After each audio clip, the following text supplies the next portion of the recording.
चला सुजल स्ट्राईकला, नॉन स्ट्राईकला येतो. पहिला चेंडू जातोय,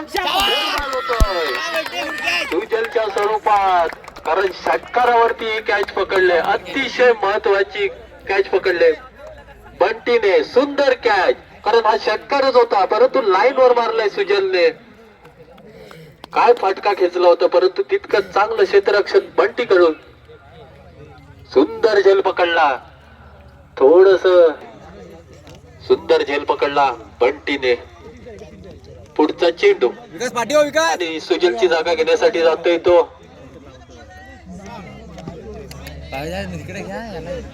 अच्छा, हा फिल्डिंग बॅटिंग साठी कोण आला? तेजस. चला तेजस साठी पुढचा चेंडू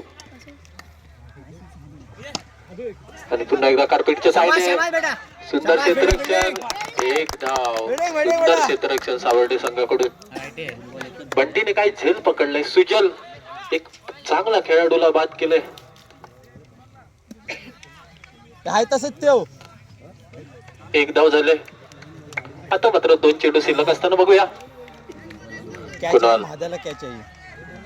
कुणाल साठी पुढचा चेंडू. चला लवकर सामना चालू करा हो पंच. चेंडू खेचला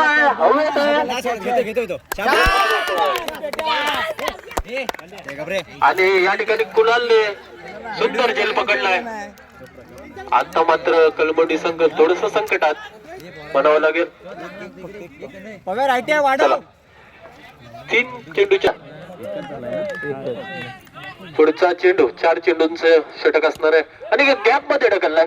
पहिला धाव पूर्ण केले, दुसरी धाव सुद्धा पूर्ण केले, दरम्यान तिसरी धाव सुद्धा पूर्ण केले. चला एका षटकाच्या समाप्तीनंतर संघाची धावसंख्या झाली 4. आव्हान चेस करायला लागला बंटीने. सुंदर झेल पकडला. बरोबर आहे.